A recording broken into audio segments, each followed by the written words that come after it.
first New Jack Swing podcast featuring myself, Stevie Street, and Sheldon Taylor of 2024. How are both of you guys doing? Doing well. Doing well. Happy New Year. Happy New Year to you. And yeah, it's good to be able to see you guys. It's yes, a nice winter. How's the weather out there in where you are, Sheldon? Because it seems as if people are telling us that the weather's pretty up and down. Yeah, it's up and down. The temperature's dropping, going up, drop, and going back and forth. We're supposed to kind of get some snow in a couple days, but over the past maybe 4 or 5 days, we've had high winds, 40, 50 miles per hour. So that's probably what's affecting my city. Wow. Yeah. Okay, okay. And Mr. Stevie Street, how have you been? Hey, raring to go for the new year. And what's the big saying at the moment? No gree for anybody coming out of your home country of Nigeria, Namdi. I'm liking that phrase. Yes, No yes. gree for anybody. No grief for anyone. Well, for those who are tuning in today, it's just another special edition. We it's probably one of the hardest ones I think we've done, but I know for me it was hard. This is our top 10 favorite productions by Jimmy Jam and Terry Lewis. How do you pick 10 tracks from a group of people who've done over 200? And it's like, we could have just said a top 10 tracks by that they did for Janet, or top 10 by Alexander O'Neill, or top 10 they did for Mary stuff. But this was hard. So we're going to get into that. And you guys who are watching and part of the community, please chime in. Please make sure you guys take part, ask questions throughout. Are there any plans to do track reviews on Mike's album? Okay, that's a good question, Jay. Any thoughts, guys? Doing a review on Mike Edwards' We've album? just finished quite a long interview with him. Yeah. It's possible. It's possible. Okay. Yeah. As I said, it was a good hour and a half interview with Mike, especially as his albums drop. But we'll probably touch on that. Yeah, we'll try and find time with that. But as I said, ask questions and drop in, because you guys make this thing part of it. So just before we kick off with going from number 10 to number 1, any music news that we need to be aware of? We've got a trending. Thanks, Jay. A trending track from Tory Lanez, which he released a deluxe version of his 2021 album in November. But there's like a new Jack track, which recites a lot of the lyrics from NE's If It Isn't Love. Wow. And then there's the Drea Thornton mixtape. We interviewed her last night. If you want to go back on the other channel, New Jack Swing podcast channel, that's on there. That's streaming right now. Yeah. So yeah, a few bits there. We've got Jody Watley addressing the Shalimar situation as well. She put a video out just early addressing what is going on and put a few home truths out there, so it seems. So yeah, it's 2024 started quite lively. Yes, it has. Yes, it has. Sheldon, any music news? Here, not so much. Everything is pretty calm. Everybody is kind of getting geared for the new edition and the Jodeci residency, which is going to start probably in about 90 days. Okay. Yeah, I'm okay. And just from my point of view, I had a 3.5 hour interview with Soul Shock from Show Shock and Carlin. All I could just say is, when he just wait until he tells you how the drama that went into record Heartbreak Hotel with with Whitney, Kelly Price, and Faith Evans, and Bobby Brown. This was at the height of their chaos. It is probably the most unbelievable set of things that have happened. So that look out for that. Tomorrow starts with the TL Cross from La Day. His interview starts tomorrow. He's stuff from working with Albie Shaw, Bad Boy, Uptown Records, the whole Motown stuff, and lots of stuff. So those would drop. But without any delay, this is, as I said, Jimmy and Terry have done. They are probably one of the all-time greats when we did out with producers with their track records and stuff. So I have no idea how you guys were able to put 10 tracks together. I almost wanted to say Alexander O'Neill Productions would be number 4 or something like that, but we had to stay true to it. So I couldn't anyone do it. wants to volunteer? I know. Couldn't do it. It was a hard It was one. hard, man. I couldn't do We it. should have even restricted how many songs they did by per artist, so you couldn't do more than 2 Janets or 2 Alexander O'Neill. But anyway, we should have thought about that before we started. But yeah, I mean, who wants to start with number 10? And I'm sure we'll have, when we round up, we'll have some honorary mentions and stuff. But who wants to start? Does anyone want to volunteer? Or I can. I'll start. And just like I said, I'll let y'all know up front that it was too difficult, man. Because when you look in terms of the tracks, you also got to look at the songwriting and everything else, man. And then I just couldn't do 10. But certain ones I had individual songs, but then I have pulled out unique songs. You'll see. I'll just say that. So for number 10 for me, and by the time I get to number 1, you'll see what I'm talking about. But number 10 for me was What Have You Done For Me Lately? Funny How Time Flies, All Right, That's the Way Love Goes, and All For You. All of those are what you just listing the whole thing? What did you just I told you, man. It was too. But the thing about it is that because it wouldn't do them justice, man. I mean, in those songs, I couldn't just pick, man. It was just so many. It was just so many. I mean, I have some individual songs, but songs stand out for me. Obviously, What Have You Done For Me? Just all that for me for between both of those, all those songs. All Right, was That's the Way Love Goes. It kind of saw them, their version of what him. And then, of course, when they did All For You, now they were sampling changes. So they were kind of in the vibe of what people were doing at the early 2000s, sampling like records from That's my number 10. It's hard, man. I just couldn't do individuals, man. I could. Okay. Now I do have some. Okay. I do have some. Okay. Hey, Colin. Good to see you. Hey, Joseph. Stevie. So basically, he's got Janet Jackson at number 10. Yeah, he got Janet Jackson. I kind of did a similar thing. I got like 20, 30 of my the tracks that I most play that Jam and Lucy are involved in, and I whittled it down to out of that to my top 10. It wasn't that difficult actually. When I it wasn't that difficult because I thought these are what I played the most out of the catalogue. Okay. So it is. I guess it is my favourites. I'll be honest, my number 10 changed. There was a number 10. I literally changed it just before we came. So one's gone in and one's gone out and one's come in. But I'm still going to talk about the one that's gone out because it's a good memory for me. But starting at number 10, from 1989, an album by a guy called Michael Jeffries. And there's a big involvement from Jam and Lewis on this, from Jelly Bean, Johnson, Lisa Keith. The lead-off single, Not Through Being With You, features Karen White and is produced by Jam and Lewis. It's a great Jack track, very underrated.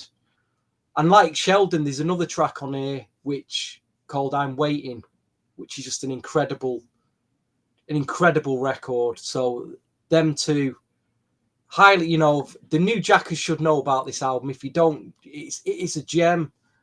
It's got some untouchable stuff on this, but like I say, Not Through Being With You, a really good like pop new jack track that at the time, I've not played this album for years, but in 1989, I was literally, when I bought it, I was playing it week in, week out. I know it, I can sing along throughout the whole album. So it's got good memories for me this album. I thought, yeah, why not number 10? Because I just play it a lot. I love the album. I like what Jam and Lewis did with him, and you don't get talked about a lot. So Michael Jeffries at number 10. Okay. I mean, my number 10, and this was hard for me to pick which was going to be number 10. It was two Janet Jackson tracks. It was All Right featuring Heavy D.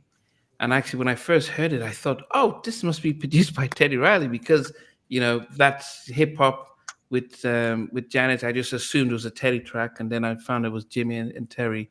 And I loved the video, I loved the whole concept of that. So that was, but if I at number 10, just out by What Have You Done For Me Lately?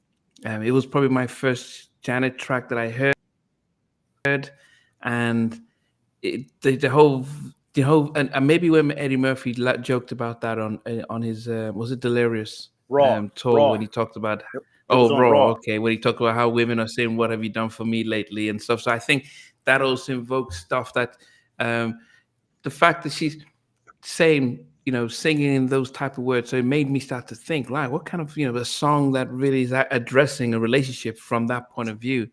And it's really funky. So I would have just said 10.5 was all right, but number 10 would be What Have You Done For Me Lately? Sheldon, number 9. That What Have You Done For Me Lately? Also, too, that was so catchy, like you said. It was, but also, too, when you go back to Eric B. and Rakim's first record, Eric B. in '86, it dropped the same year as What Have You Done For Me Lately? The hook and put it in the record. He said, easy. So you scream, I'm crazy. You thought I was a donut. You tried to said, what have you done for me lately? It was just, and when he threw that in the record, it was like right in the pocket because that song was hugely popular. So it was like he just grabbed that concept and threw it in his record. And, when we heard that, we were like, oh, man. Oh, yeah, What Have You Done For Me Lately was a really potent record. Okay, for number 9 for me, it's hard. So don't beat me up. So it's going to be tonight. Sorry, Not My Kind of Girl. Crucial. If I have those 3, because it's more beyond.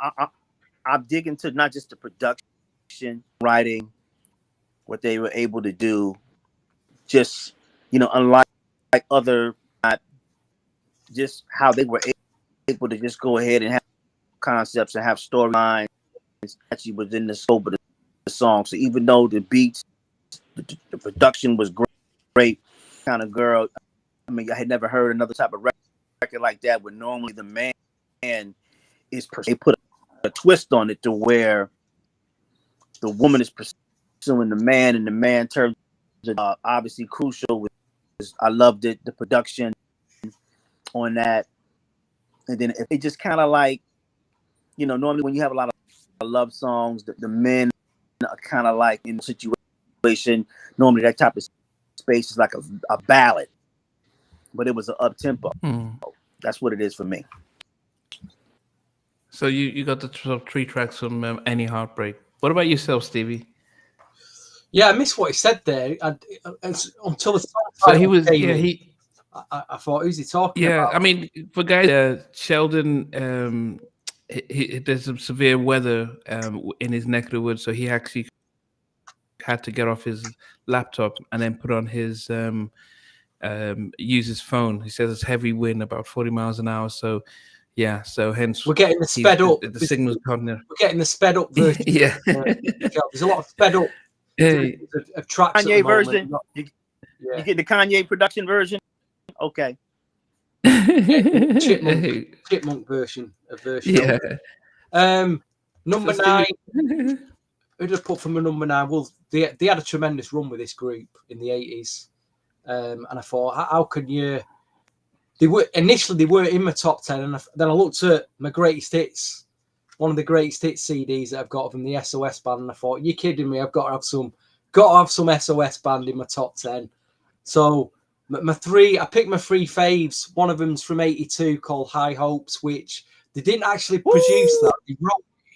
They wrote it, but it's an incredible boogie, and it just goes up and up. In Sheldon, you know all about that record. Then there's The Weekend Girl, which everybody knows. We know that's a big record. And what's the other one? No one's gonna love you. Again, which has been sampled to death. So SOS Band number 9. You listen. If you've not got any SOS Band, get yourself at least the greatest hits from start to finish. Fantastic group. I mean, it's got Jam and Lewis's signature sound on this, and they kind of developed what we'd hear late with Alexander O'Neill within this group. So, and I'm sure Sheldon will go into more detail about him as we progress. Yeah. Okay. My number 9, and this was a track that was such an underground hit that started to become very big mainstream, and it's "Open Up My Heart" by Yolanda Adams. Nice. And yeah, it was such a. The story goes that Sylvia Rhone, who was the head of Elektra at the time, wanted to really do something more inspirational, and the song just started to slowly move up the chart, and it just took off. And the pace. Yeah, and Yolanda has such a powerful voice, but the way they controlled the whole thing, I loved it. It was one of my tracks that was in my, What year was the that? first 2 or 3 years. Oh, I need to look and see, but it was definitely one of the tracks that I completely had on my rotation. Hey, Big Mike. So yeah, that was open. Yeah, so that was that was one of my favorite ones. I'm trying to say "Open Up My Heart."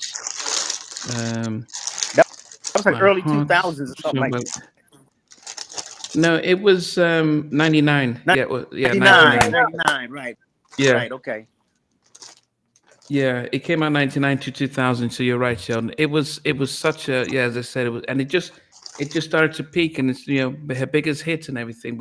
And it helped to reach another side. But the fact that I was Jimmy and Terry, that's the thing about, you're gonna find out today, guys, that Jimmy and Terry don't have always a signature song like when they do the Janet. Yeah, the album was it was "Open My Heart." No, was it's the not name of the album. But no, there is some Jam and Lewis stuff on this album, but it's not this one. Yeah, so they continued to work with her. It was the Mountain High, Valley Low. That was the album. All right. Oh yeah, check that one out. Yeah, I remember that. Mountain High, Mountain High, Valley Low. Yeah, and the album went, yeah. So it was a big track for her. So, you remind. I mean, as I said, Jam and Lewis have done so much. So, Sheldon, who's your number 8? Number 8 for me is the SOS "Sands of Time." If anybody has never heard that record, obviously you hear that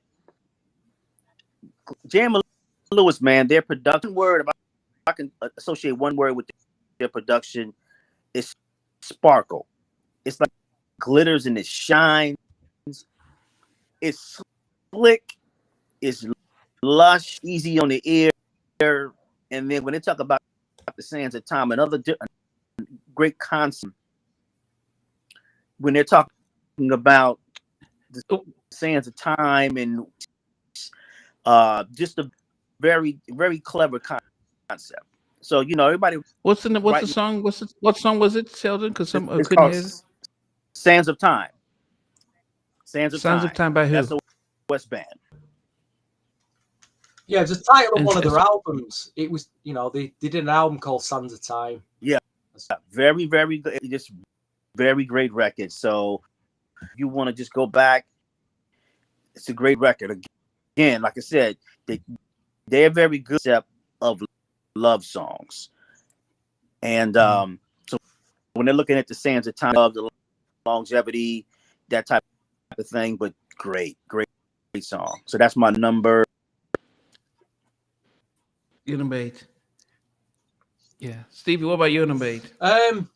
Number 8, you've already mentioned it, but I didn't really get into her properly until she released "Miss You Much" from the Rhythm Nation album in 1990, 1989.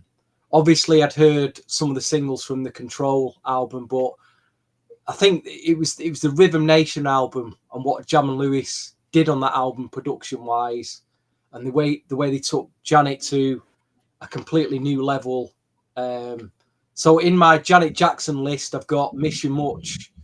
I've got the Pleasure. I've actually got the Pleasure Principle because I went back and checked out Control, and I just like the groove of the Pleasure. It's a lot. It's a record I play a lot. I've got Lonely, an album cut from Rhythm Nation, a track called Lonely. It's like a mid-tempo ballad near the end, which just haunts me when I listen to it, and I still play that to this day. And then finally, That's the Way Love Goes, which it's one of the best records ever. That for me, it's just a great record. Okay, so you just combine a bunch of Janet tracks into your number 8. Jam and Lou, Janet, that play a lot from a catalogue. So, and number 8. Okay. Yeah, that was a dope record, and you know when you look in terms of when it came out, it just stayed on rotation, MTV, on the radio. The Way Love Goes, I love. They went ahead once again. They had the underneath payback sample underneath. It was just dope, man. It put her in the vibe, like you said, Steve. The second album, Rhythm Nation. Well, the second album they did with her, Rhythm Nation, down to what was out now. And then when they did the Janet album with that first record, That's How I Love, put her in the sexy vibe. Did the Pleasure Principle, even though it wasn't the biggest before it. A lot of people loved that record because all the other records seemed like they were kind of like big, like pop. But that video for Pleasure Principle and the song Together, I think that was the one that one of the songs that gave that album like a staying power because people try to emulate it, fashion and the type look. But yeah, good. Yeah. Okay. Roger saying, which did you say Lonely? Which one was Lonely? It was on the Rhythm Nation album near the end of Janet Jackson's Rhythm Nation. Lonely? Yes. Okay. See, people have forgotten it completely, but wait till you play that. It's just a little tempo creeps up on you, but it does haunt me. Okay. Let me see it. Yeah, because we couldn't even see it. But all right. Okay, so let me look at the album here to see State of the World. No, it doesn't seem like the track listings. Go on Disco. Oh, Lonely. Yes. Is it there? Yeah, it is. Yeah, it is there. Yeah. Okay. My number 8. And Big Mike mentioned it is Optimistic by Sounds of Blackness, and and it's funny, it comes right after Yolanda Adams, so there's more of a gospel inspiration stuff about that, but it's when you just do, and they did some other ones, Best Singer Life for Free, so they knew how to just turn up the inspirational side, and what they did with Sounds of Blackness was definitely magical. But I don't think you can play Optimistic in any environment, in any environment, and you get everyone. That's a powerful track that anyone can be, sing it and vibe with it and not think this is a gospel track, but it was more of a feel good, lift your head up high. So yeah, Optimistic is my number 8. It's an absolute anthem. Absolute anthem. Great album, great song, and that Optimistic, man. That was because of the beat. Obviously, it had that anthem vibe in clubs, man. That record that was right alongside, like when you look at records, Crystal Waters, the house dance records. That record was right, and people loved it. Yeah. What's your number 7, Sheldon? 7 record is going to be a song called "Making Love in the Rain." I don't know if you've in '87, and during this by time, who? I'm gonna set it up for you. Obviously, okay, because they were producing Janet Jackson, and Janet Jackson was signed to A&M, just like how Teddy Riley, that 88, 89, 90 window when he was super hot. 687 window, Jammin' Lewis was hot. So the people who own A&M Rec trumpeter named Herb Alpert. So they produced his whole record. The artist is Herb Alpert. Jammin' Lewis did. They have a female singer in their production camp, and she's singing the song Making Love in the Rain. And Janet Jackson was, and for a long period of time, no one knew who Lisa Keith was. They thought it was Janet Jackson because this. So I challenge everybody to go check that record out. The trumpeter background, but Janet and Lisa are singing the hook in the backgrounds. And the artist is Herb Alpert. So check that out. Making Love in the Rain. So Making Love in the Rain by Herb Alpert. Herb Alpert. Yep. Mm-hmm. Okay. And okay. Great. Okay. It's a ballad. It's Stevie, kind of in the vein of Funny How Time Flies and that kind of soul like that. Okay.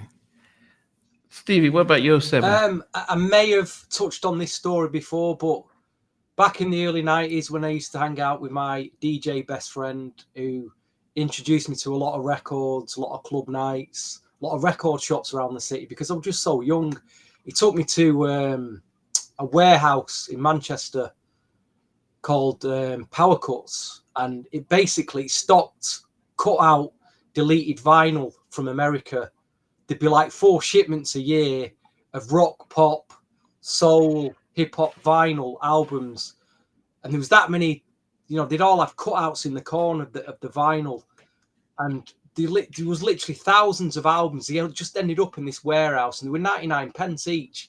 And he'd take me in there, and he'd just go, "Hold your hands out," and he'd literally just put vinyl in my hand, because just buy these, take them home. And to be honest, it was a lot of 80s because I was so into New Jack. He was putting 80s stuff in my hand that I didn't really want it, but I just thought he's going to buy it anyway.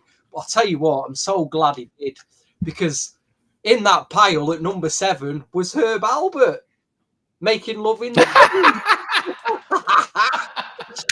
I mean, I went on to buy the CD eventually, but it's another haunting record. It haunts you, that record. It's incredible. The keys off. But yeah, I'm looking at this vinyl album by some trumpeter called, who the hell's Herb Alpert? Will I ever play this? He goes, "Oh, you want that, Steve? It's got a Janet Jackson record on it." I went, "Janet Jackson on a Herb Alpert?" He went, yeah, just go home and play it. I bought it for 99p. Years later, I picked up the CD. That must be very hard to find that now on CD. Original 1987 CD. But Sheldon, what can I had a feeling our top 10s had matched tonight, actually. That album, that album was called Keep Your Eye on Me. And they had a lot, man. When we look at Teddy, 88, 89, 90, man, Jammin' Lewis had the magic 86, 87, man. There's another track on here called Diamonds with Janet on it as well. Diamonds. That's on my list too. Yeah. There you go. Yeah.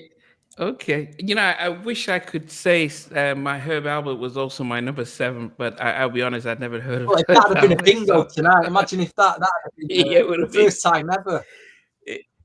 It would have definitely.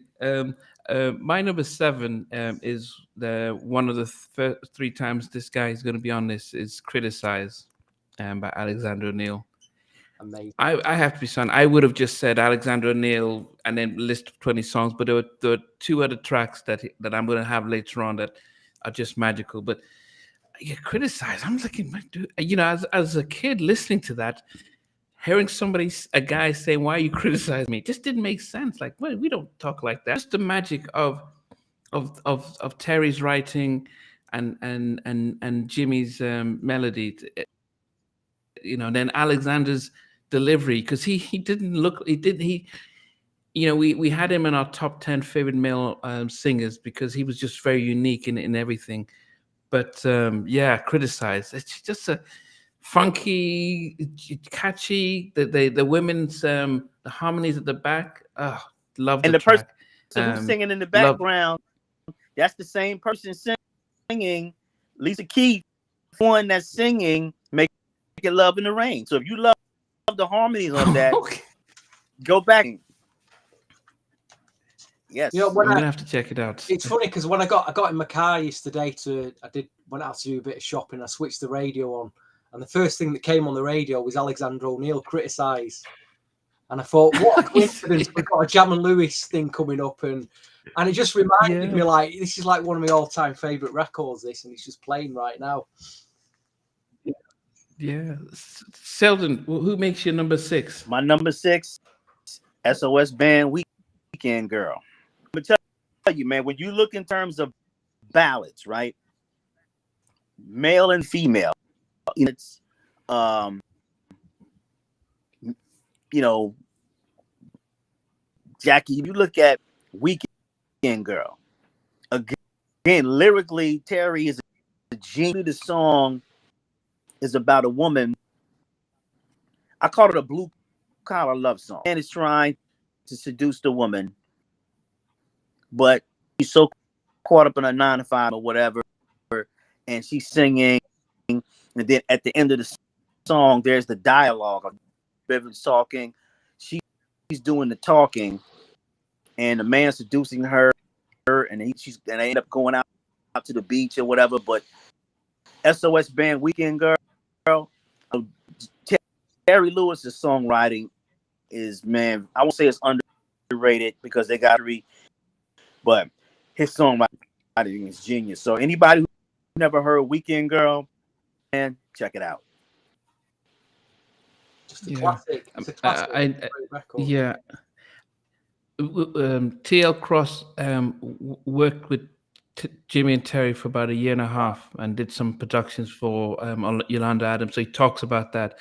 And the one thing he said about Terry was that when Terry is he's where he writes songs. It's like he says, in life, everyone needs rain, and in the ups and downs. I mean, he goes into philosophy when he's thinking about writing, like, can you stand the rain and how the rain comes in and stuff, and he doesn't just mess around with this stuff. So I can't even begin to give it justice the way he described Terry as a writer and Jimmy as a melody, as a producer. Stevie, number 6. You've already mentioned it, but it's a bit further up in my chart. It is an anthem. It's an anthem for the black music communities. It's what what the song stands for. Obviously, Sounds of Blackness, optimistic. Not just a gospel thing, but it's just anyone who's going through a certain thing. It's just you just put that record on, and it just. Such an uplifting record, and it's telling to keep going, really, if anything, just to keep. But yeah, what a record! I mean, probably heard it one too many times at the time, but why not? It's got to be there. That has to be in your Jam and Lewis top 10 as a song, Yeah, it could be number one. Listening could be number one. That friend, such a great song. Yeah. But the thing about it, if an interview I heard with Jimmy was about when the guys, when they got signed to A&M and had the Perspective Records, they didn't really want a label, but they were talked into by A&M because a reward for all the stuff they did with Janet, and so they put groups like Sounds of Blackness and Solo and Mint Condition, where they could just put artists out there. Unfortunately, when A&M got sold, they were like, well, we're not making as much money with these acts, and that kind of ended that whole thing. But they were able to put out groups like Sounds of Blackness, which most labels at the time probably wouldn't have signed unless you're a gospel label, so this was, and it's amazing, yeah. They had a great run. They had a really good run with that label. I thought they put some brilliant stuff out on Perspective. Brilliant stuff, yeah. Really, brilliant stuff. Amazing stuff. My number 6, Encore, Sherilyn. Great record. I'm gonna tell you. I'm impressed tonight, Namdi. I'm gonna tell you, Namdi. When I was a kid, I hated that record. when I was, because that record was 16 years old. Man, I hate that. I hated that record, and then I love it, man. I mean, it's all. As a matter of fact, it's all over TikTok and oh my God, that's her big. I mean, there was a record she came out with back. She was young. That was a big record for her. It was like came out like in '78. Got to be real, nice dance. Came out with Encore. That song was all over the radio, man. But I didn't like it back then. I love it, man. Oh no! As a kid, when it came out, I mean, it's it's with the melodies they do with her, and it also feels just a feel good track. Yeah, goodness, and it takes me back to being a kid, but love the track. But I didn't realize it was them. They were just sprinkling their magic everywhere. But that's I would say number to 6. anybody that's been in a nightclub or DJ'd and heard Encore on a sound system, the way it starts, because it goes and it goes right up there, and you hear that on a club sound system. It's the best way to hear that record is in a nightclub. It just blows your head away, because the dance floor just it's a dance floor filler. It's the way that record starts. Yeah, coming in there, it goes, and the whole floor the whole room shakes. It just, again, incredible production. And one good thing about the songwriting, when you look at Terry Lewis's songwriting, songs that they have, like when people write songs now, the song title and then they don't go together with a lot of modern R&B records. It's just like it's an afterthought, or the lyrics are afterthought. But if you look at like Jamie Lewis, slew of songs where the song is one title. It's like a book report. You got a book report, and then everything flows. It supports the subject that you're writing on. Criticize, encore, fake, hearsay. They're very good at the themes, sticking to the topic. So yeah, great. I don't know if you can put this up, but Amelia said, Wow. Sorry. What a comment that is. Yeah. We're all adults. We can put it up. Yeah. But Sheldon, what makes you number 5? My number 5 is High Hopes. SOS Band. That record, even though it wasn't produced by them, it was produced by Leon Silvers, who worked with his brother and somebody else. But of course, that's the very first record that they ever wrote, and it was for the SOS Band, but the song, obviously the groove, but the way Terry is writing in terms of the relationships, and I encourage anybody to go and listen to SOS Band's High Hope. Obviously, the track, you got the drums, the keyboards, and it just builds. But when you listen to all three, it's a songwriting at its finest. So SOS Band, high 5. Okay. Stevie, you're number 5. I knew we'd eventually pick that record, Sheldon. I looked at it before and thought High Hopes, and thought that's one of Sheldon's, but it's too good not to mention. Yeah, man. Number 5. You know what? When we did our female New Jack special, I'm not sure we give this next artist, enough props. I need to go back and watch that, because I'm thinking this lady was what Mary J. Blige was to the 90s. This lady was, to the 80s. She was the Mary J. Blige of the 80s, Cherelle. And I don't think you can't have a Jam and Lose top 10 without having a Cherelle record. And my 2 favorites were, they're not on this CD. I couldn't find the other CDs, but when you look in my eyes again, just the chords, the melody, the lyrics haunts me to death. That record, keep using that phrase, but it does. And Everything I Miss at Home, which is on a later album, and it's got a bit of Alexander O'Neal in as well, more of a ballad. But I'd say When You Look in My Eyes is just, it's a bit of an 80s soul classic as well. Those of you on the 80s groove, come out of that clubbing period, will know all about that record. And if you've not played it, listen to it before, have a listen to it. You know, so Sherelle did a lot of work with Jam and Lewis. She was the 80s Mary J. Blige. There was a lot of babies being born that ended up being called Sherelle because of the effect she had on the community. So yeah, she's my number 5. And great artist. And you know, it was just like she was kind of in between, doing the whole dancing like Janet, and she wasn't singing the whole like Whitney Houston and Annie the Baker.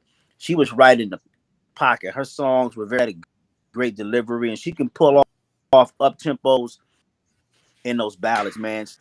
You go off. I have Fragile, what she did in '88. I have that. I don't have to go back and go revisit her catalog, man. Oh man. Yeah. So my number 5, and I got stuck similar to say Sheldon with my number 5 was the tracks that they did on the Any Heartbreak. So I put one of my favorite on there would be Boys to Men. I just loved the thing between Johnny and Ralph. And I think the first time I heard it, I thought it was a man and female singing. How high Ralph's voice was. Loved the track, but Can You Stand the Rain? I think because it gets played too often, that's probably why I prefer Boys to Men to that. But the same way I love Not Your Kind of Girl, Not Your Kind of, You're Not My Type of Girl. I just love that. And Is It Isn't Love. So the production on the Any, I needed to just group them together. So what they did for them on that album, and the longevity, the longevity and the stability of those tracks today. But yeah, if I had to pick one out of all of that, it would be Boys to Men, because that really took them to another level on that. But that was my number 5, the production on the Any Heartbreak album. Sheldon, what makes you number 4? Okay, Number 4, SOS Band, Just Be Good to Me. Just Be Good to Me. You know, okay. And the thing about it is that when people don't realize is that when you got to go back to like guys like Kashif, where they were using Oberheim keyboard, drum machine. There was a Lynn drum, and what Prince was using and all of that. But Jam and Lewis, in terms of, and Marvin Gaye for Sexual Healing, but Jam and Lewis was like the first producer, the 808, the TR 808 drum machine. So when you listen to those records that they have, like Clubs, the ballads had that what we would hear with Keith Sweat, they would hear those, you know, Tell Me If You Still Care. It's right in the, I challenge people all the time to go back, listen to Tell Me If You Still Care. And you live here with Sherelle with the Mallards. Once again, Terry songwriting. You know, is that the 4th SOS Band track you've had in your top 10, Sheldon? 1, 2, 3, 4. Yeah. So far, wow. That's my fifth one. Yeah. Okay. What about you, Stevie? Who's number 4? Well, we've already mentioned him, but Alexander O'Neal's at number 4. Again, he could have been number 1, but listen, What's Missing from 1986? Oh my God! Oh, the album mix and the 8-minute 12-inch mix. Oh, it just blows me away. Criticized from 87 blows me away. Never Knew Love. What a career he's had, Alexander O'Neal. What a career that man's had. Yeah. You know. You go back and listen to What's Missing, the song. Go back and you listen Alexander O'Neal. He's singing the song, and it's like now the lyrics. It's now he's singing in this sync the way Terry is writing the lyrics. It's great, man. It's like drama to the record. It's kind of you hear the lyrics. I'm talking. I walk through the ocean in a hurry. That whole bridge. Go back and listen to that. I'm telling you, man. People don't write songs. That bridge on What's Missing. Oh man, yeah. So my number 4 is Alexander O'Neal. A Broken Heart Can Mend. Great record. Just great. Oh, goodness. It's the keys and the stuff. He's so Alex is such a big guy, but when he's singing, Lord. And this is me being in secondary school or primary school, listening to this track and just really, really loving the whole delivery, the softness and of how he's delivering it, and of course the backing vocals as well. Yeah, that's, as I said, I think we don't realize how effective these guys have been for all these years, just consistently just delivering track after track. And I love the fact that what they did for Alexander O'Neal was to just give him, make him such a big star. But that's just I think that is one of my favorite Alexander O'Neal tracks by them. So that makes my number 4. Sheldon, what's number 3? Number 3, SOS Band. Tell me if you still care. Gosh, he just wrote down the SOS Band's greatest hits tonight, hasn't he? SOS Band, you hit the 808 drum machine and you hit the cowbells. Tell me if you still care. So when you look at everything that we're hearing in the 90s, it's all in the vein, man, of what those guys are doing. I love it. And then those it has a strong hook to where it starts off, man. It's just so catchy, man. And so yeah, that's my number 3. I mean, if let's talk about Jam and Lewis producing groups, because they did a lot with the SOS Band, did stuff for Mint Condition. I'm trying to think of other groups that did solo. Who do you think their best work was with? Probably the SOS Band. Would you agree? I would say in terms of a group, yeah, I would say them. And then maybe New Edition, probably a slight do an entire second record with New Edition, even though they have Puffy and everybody on. It's a dope album. I love it when they produce their albums are featured. When albums, whoever the people they work with, all of their songs on there, big 360-degree perspective. That's why Any Heartbreak is so dope. It's another album after Any Heartbreak, or if they just never made any album before Any Heartbreak, it would still be classic, man. It gets when they write songs, it's in totality, man. So yeah. That's why, yeah. Okay, so what's your number 3, Stevie? Oh, before I get to my big 3, I'll just give a few shouts to some of the regulars who, listen, you could be doing anything on a Sunday night, but you're here with us tonight. So shouts to Colin Mills, to Big Mike, Rich O'Kett, I can see you. Lovely to have you on board. We've got Richard Ashcroft, got Miss Tanya Parker. Good evening to you. Listen, if you tune right now, we appreciate you. So thank you. LaFace Era, Amelia. Yep, thank you very much for tuning in. Right, number 3. Wow. Ralph Tresvant, Sensitivity, and I've also got Money Can't Buy Your Love, my 2 favourite. I could even Do What I Got to Do in there as well, because again, Do What I Got. Oh, that's just another one that haunts. I think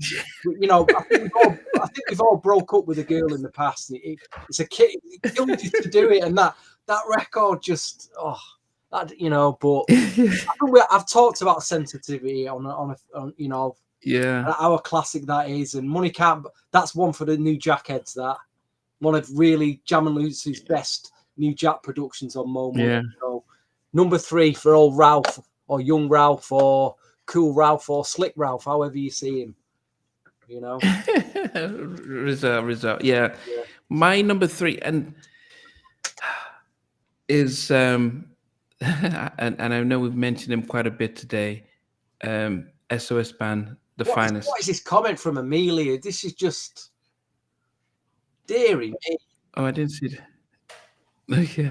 So yeah, the finest SOS Band. That was big in because I was in high school in Nigeria. That was big, you know. And it was big in our high school dance off and stuff. And it's still you're the finest. Oh, just love the Sorry, track. Natalie, I'm Love just the track. distracted by that comment. Go and start. Who was Yeah, your number 3? Sorry, really sorry. SOS Band, the Brilliant. finest. Yeah. Sorry, go. Yeah, you know, I don't, it, you know, anyone who's, in fact, if you talk to anyone who's of Nigerian descent and they went to high school in Nigeria, they'll tell you that was such a massive track, and I just love that. That's only, I mean, of course, they did a lot of stuff with the SOS Band, but that, as I said, that's my number 3, and it's a track that I still play right now. Yeah. So before we get, so we're down to our top 2. But there's a lot of people who are talking about, and I don't know if any of you guys had them on your list. Human by Human League. Yes. I got on my honorable mention. I got him on there. Yeah. Okay.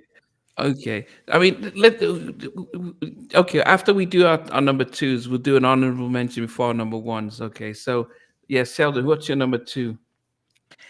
Number 2 is the Neil debut album, and the reason why I had the entire album is Which because it's debut like album? Alexander O'Neal. Oh, Alexander Alexander O'Neal's O'Neal. debut album.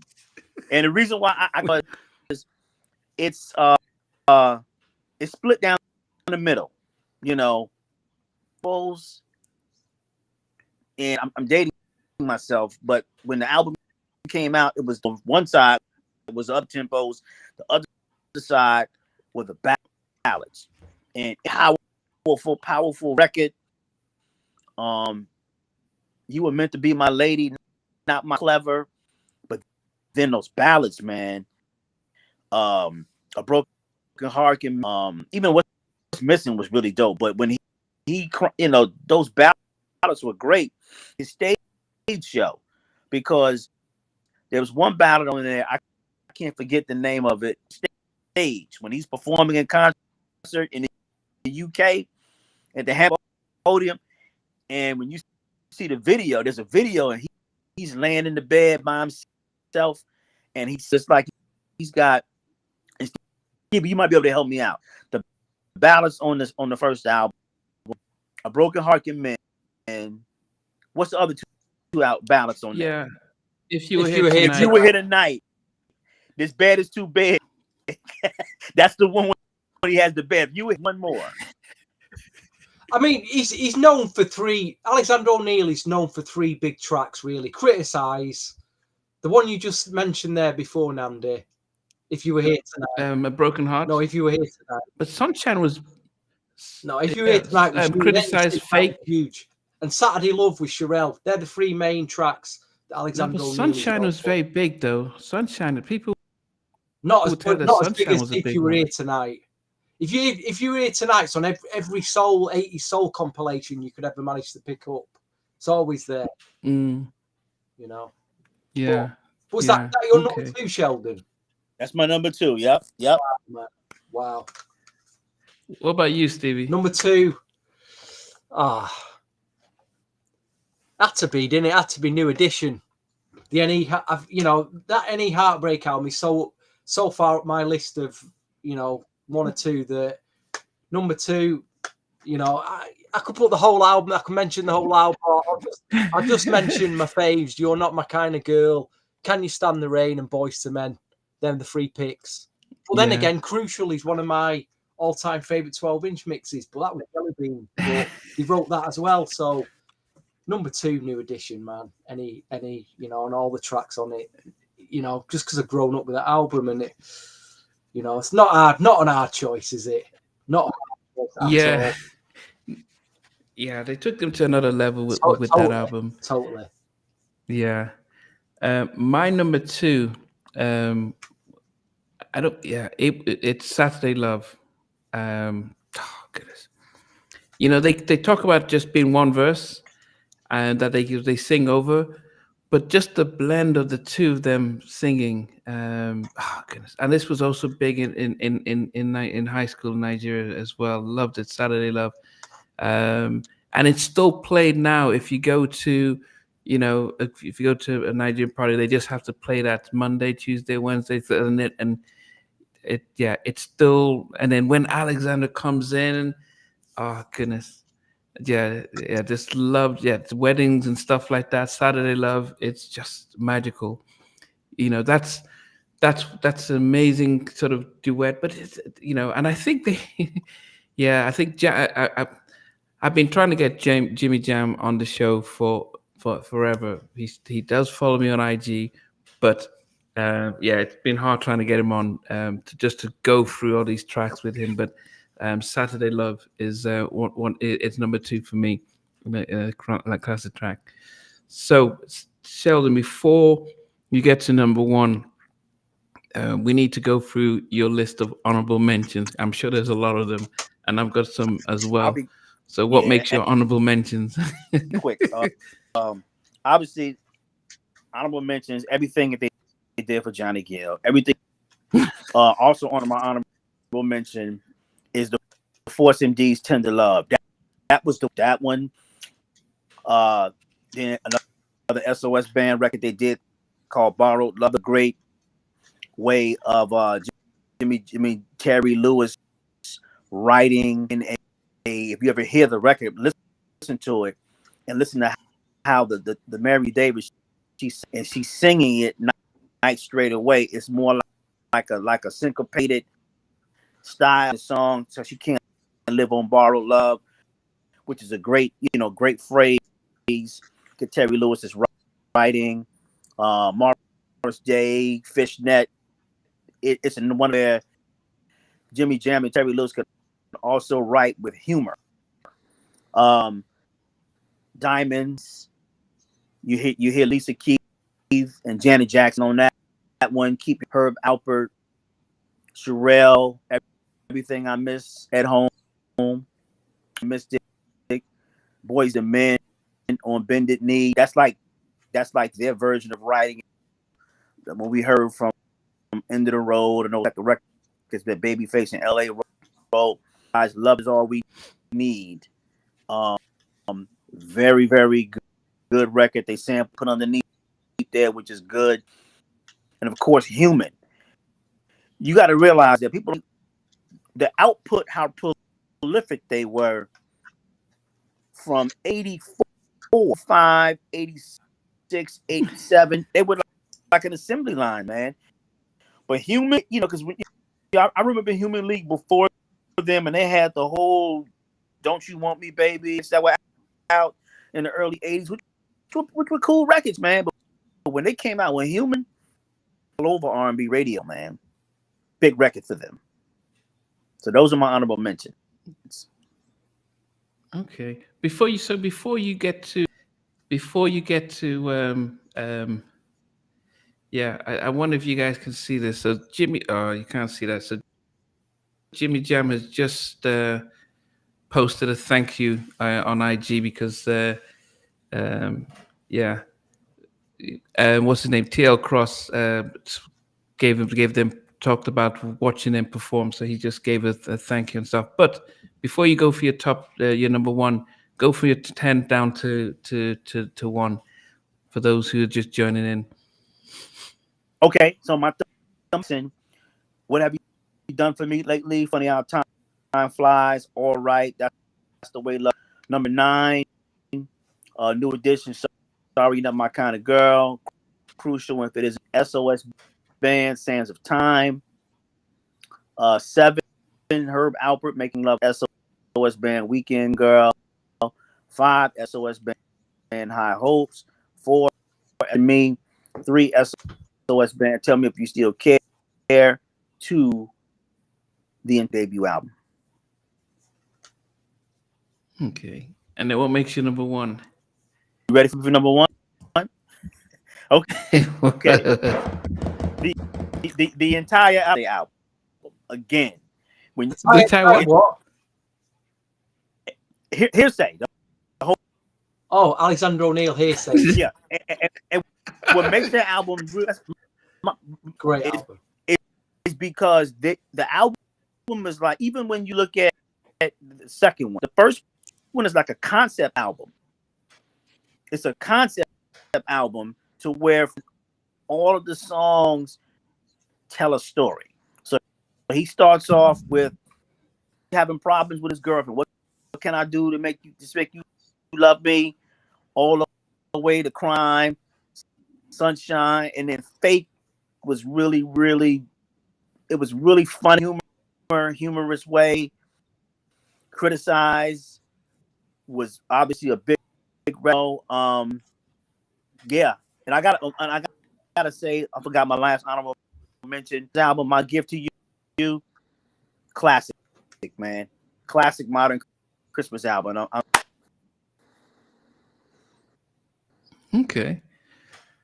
Yeah. Stevie, you want to go from 10 to I will. Can I get a 10 few? to 1? Oh, but on your honorable mentions as well. All right, I'll start off with, in the late 90s, they had another label through Universal called Flight Time Records, and they signed this lady to a label, and they invested a lot of money in her. And I remember playing her first single in a nightclub a lot, and it got a lot of plays by a lot of the soul connoisseur DJs in the UK.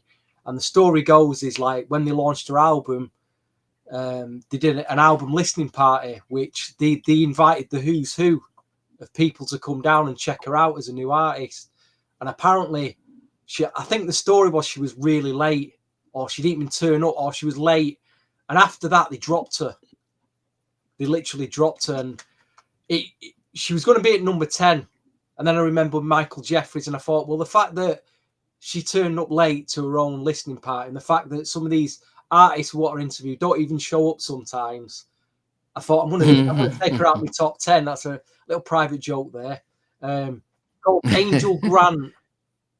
She had a record out called Little Red Boat in 1998, which is an absolute gem of a track. Investigate the album, investigate the remixes, especially. There's a tip for you of Little Red Boat, but it's an absolute gem. But that's one of my honourable mentions. Others are Johnny Gill, Wrap My Body Tight. I love that record. Didn't make my top 10. Usher from 2001. You Remind Me, one of his biggest records. Got that record, yes. Luther Vandross, 1997. It appeared on a greatest hits album called I Won't Let You Do That to Me. A very funky mid-tempo. Brilliant song. Anne Nesby from a 1997 album. I've got In the Spirit, which is very, very optimistic kind of thing going on there. Brilliant song. I've got Mary J. Blige, Everything from, is that 96, 97? I've got Cheryl Lynn from 2004 from a soundtrack called Sweet Kind of Love. Brilliant, like, club track. I've got Bobby Ross Avila, a track called La La Love, brilliant ballad from his Perspective album. I've got Rajane, Turn It Up, Take Your Time from a solo album, again on Perspective.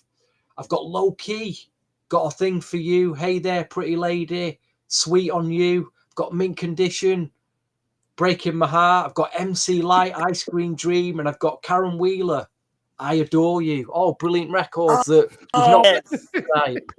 You know what I mean? Super. Anyway, from 10 down to 2 was Michael Jeffries, Not Through Being With You and I'm Waiting. SOS Band at number 9 with High Hopes, No One's Gonna Love You, Weekend Girl. Janet at number 8 with That's the Way Love Goes, Lonely and The Pleasure Principle. Number 7, Herb Albert, Lisa Keith, Making Love in the Rain. 6, Sounds of Blackness, Optimistic. Number 5, Sherelle, When You Look in My Eyes. Number 4, Alexander O'Neill, his whole career. Number three, Ralph Tresvant, Sensitivity, Money Can't Buy Your Love. Number 2, New Edition, the whole Heartbreak album.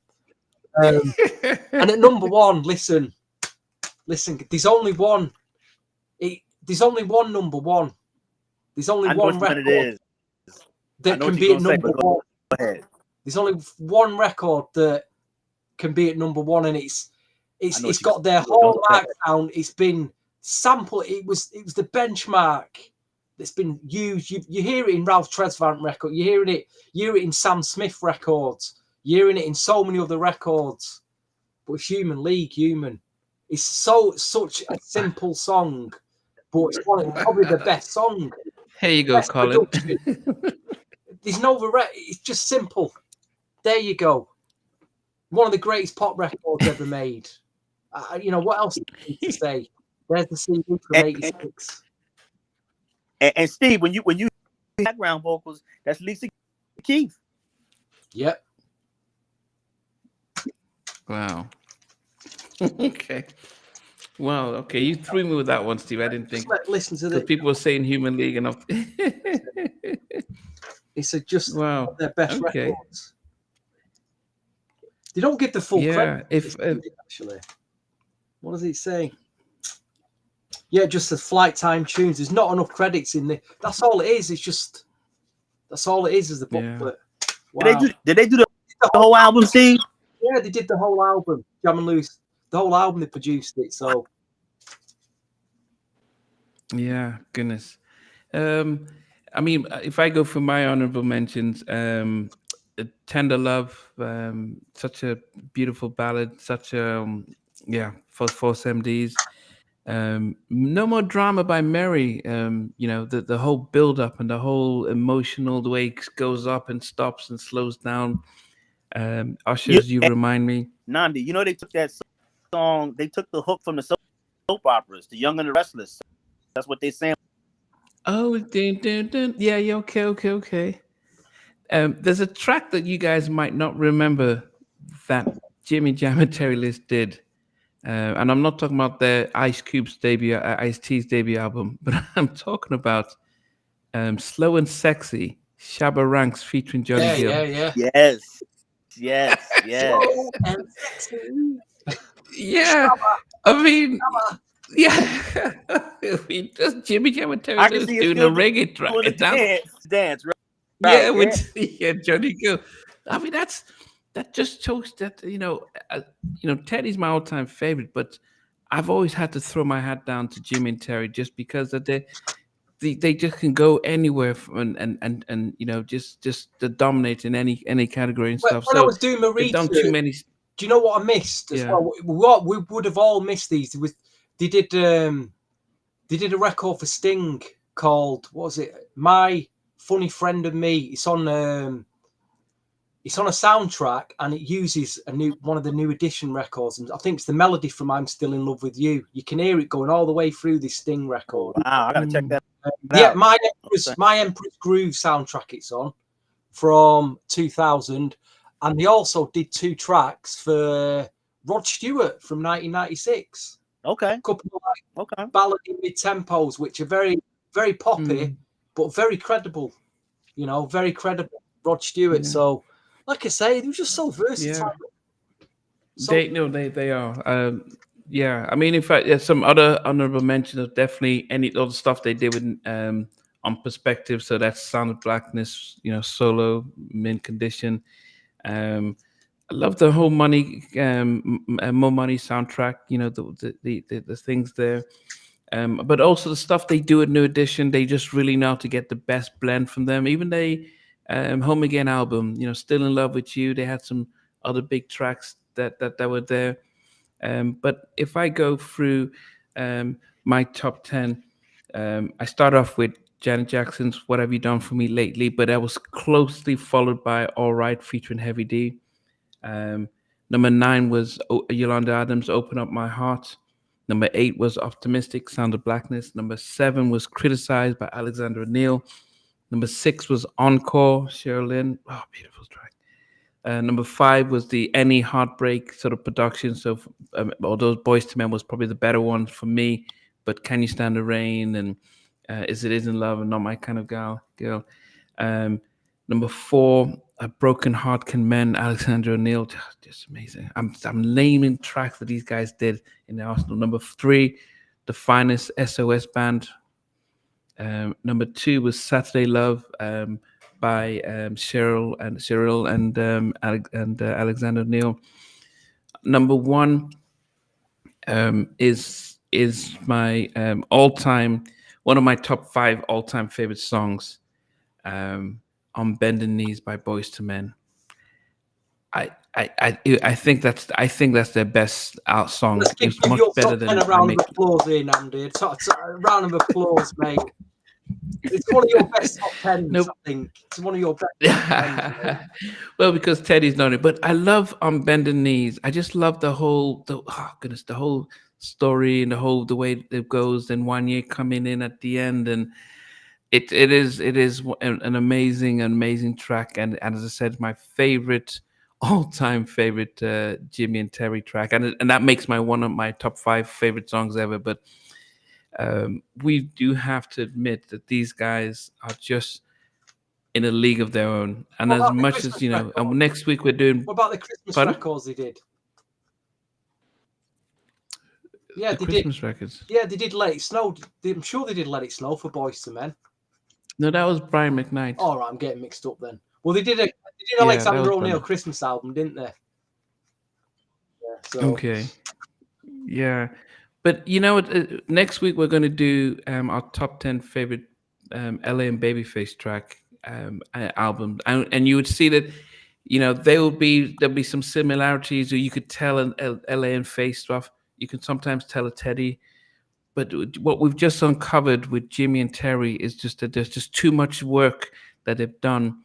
The variety of everything is just amazing, and they definitely deserve their flowers. And this was probably one of my favorite episodes, because it seems as if we were close by what we put in there. But I think next time when we do this, we have to limit our production, so you can't have half the album, half the list on SOS Band. We have to probably say, okay, maximum of 2 tracks per artist, so we can sort of talk the variety. Well, listen, there was no David Foster shockers tonight. You know what I mean? So yeah. It's hard, because when you start looking at people, kind of associate them with this man, but the breadth of the records, man, is just entirely. Had so many, because throwing the names out there, I hope people go back because those records really deserve to be heard. So if you're a person, you study music, you study production, just going back and looking at those records, and just the key is they all have that unique sound quality, and they were consistent, because Jim, whether it was Lisa Keith, Big Jim, Jimmy Jam, and Toy Lewis. They had the background singers. They had everybody, man. So they had their whole team, GR production situation, the whole Flight Time team, background singers like that. That gave those records the consistency. And when you get a chance to interview Jimmy Jam about his super group, because at the time when Janet Jackson was hot, they were going to be part of a group called The Secret, and people were waiting on it. So when you look in terms of producers being at the forefront, Jam and Lewis, LA and Babyface were kind of behind the scenes. Jam and Lewis in the videos, and they just added that vibe, that not just the sonic signature, but the visual signature. And so you got to give them credit, but also they were like the first producers out there on the visibility side, alongside the artists, which was really good. So yeah. If I'd even say this, right? If you were an artist between the years, say, 86 to say, I don't know, 1991, and you either had a label or you had enough money to book a session with Jam and Lewis at the time, to go in the studio with Jam and Lewis to come out with a song and a production, there's probably an 80% chance you were going to walk out of that studio as an artist with a record that's going to be played 40 years later by the likes of us. There's your guarantee. There's your guarantee. That is the hit, you know. You're right, Steve. Yeah. Because think about it. Let's get from 84. From 84, you're talking about around 2004, 2000. You got to realize, man, these guys had a 20-year run full of hits.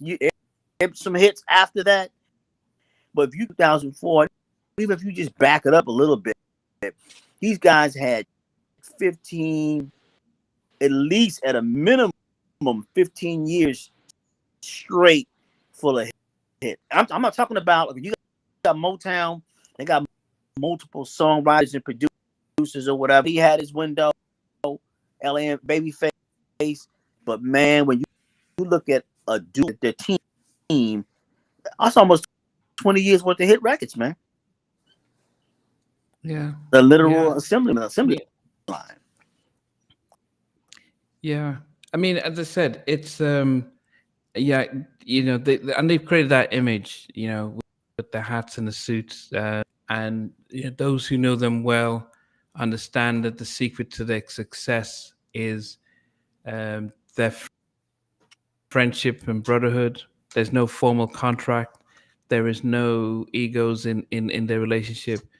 When I interviewed Donnie Simpson and who's good friends with them, you know, Terry Lewis said, you know, it's you know, if the guy needs my heart, he, you know, my kidney, he takes it. You know, there's you know, that's how close they are. And Jimmy's the guy who does most of the talking, and Terry sits back and he doesn't feel as if he's been overshadowed because, hey, you know, TL Cross said that when you talk to Jimmy and Jimmy would be the one who'd say, well, when you made Can You Stand the Rain, how did it go? And Jimmy would say, well, they flew in late. You know, Ralph was tired, so we had Ricky to come do the singing, and then Ralph. So he'll go for the whole background stuff, while Terry will be talking about the song. He'll just tell you about the whole thoughts about why I'm writing the lyrics and how it all matches up, and they come from very different perspectives and stuff. So, you know, when you hear so many groups and production teams that split up over money and all that stuff, it just shows that when you put all that aside and just focus on the creation, magic appears. We didn't even mention anything they did with the Karen White's that follow-up album. I don't think we mentioned anything we did with Shantae Moore. Shantae's Got a Man. You know, there's just so much stuff that we couldn't even fit in. There. There's comments coming in about Rub You the Right Way, Johnny Gill. You know, so it's a great record. You know, you put it. So listeners, you put it in your top 10.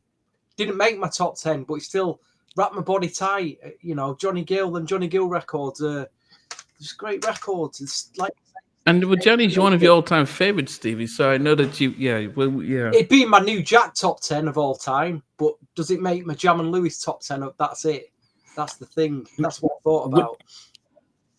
When you look at them, man, me up when you see like Bell Biv DeVoe, right? They come out a new edition, and they're expected as artists. So when you look at Jimmy Jam and Terry Lewis, they're part front man.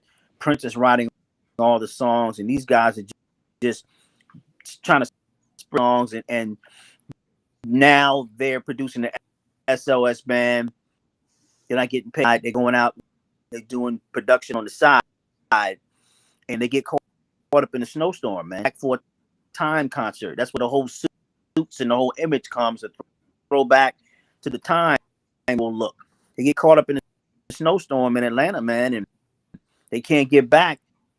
And the best thing that ever happened, because now those guys take off, man. You know, it's a period of time when you look at their output is, even though Prince is doing what he's doing, they're surpassing Prince in a lot of ways in terms of placing a lot of songs, their whole creative output. Even though we know Prince He's got albums in the vault and songs in the vault. Prince's peak, we know it's that era, maybe from 82 to 87. Terry Lewis, their run, I will put them up against anybody, man. And I love. And they make everyone's top 10.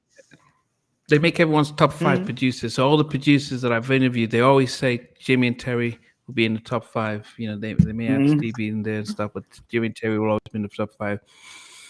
So, guys, yeah, actually, let's see. You know, after the video, let's see your top 10s in the comments on YouTube. We'll go. You know, let's see them. Try and write. You know, try and write your top 10s down, viewers. Seriously, and see. Yeah, please your do. Please do. We'll check them out. Yeah, please do. If this had been like 1991, it would have been saying, "Send your letters in. Send your letters in." You might get a response. Yeah, but definitely, guys. Next week, same time next week, will be LA and Babyface top 10.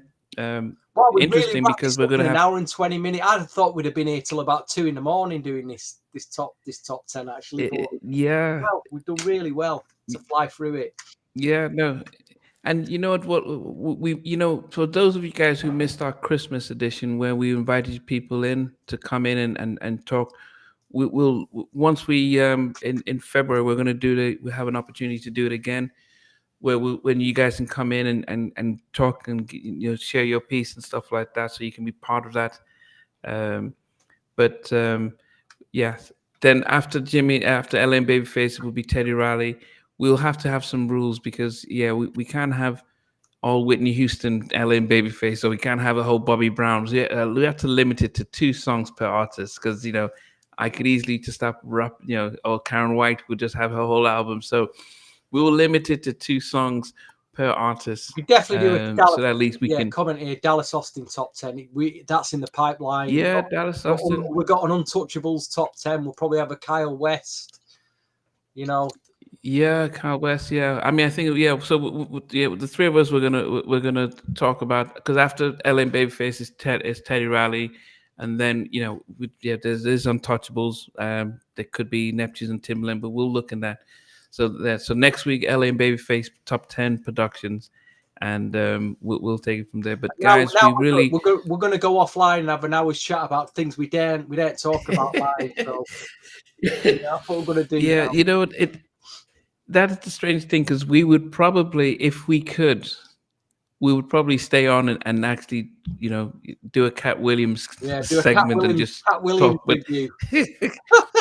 Yeah, but we're mindful of that. Don't be rewriting history. Don't be rewriting history. Oh, what an interview! But yeah, please tune. I don't. Yeah, it was a big one. But rewriting history, especially when I wrote the history. Damn. So tune in with us next week, same time. Rewrite history, Losers. It's only losers that rewrite history.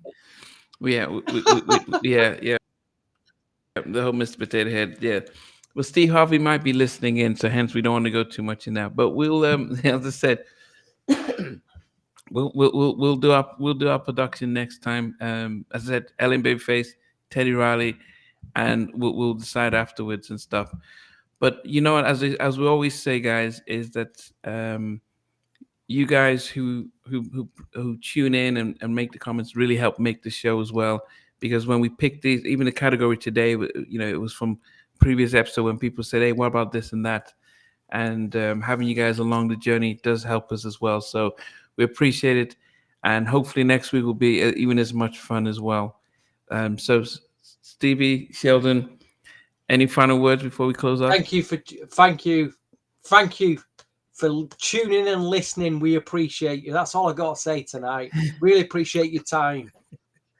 Yeah, I second that emotion for tuning in, listening, checking this out. We really appreciate it. We appreciate the love, man. So continue to do so. Thank you.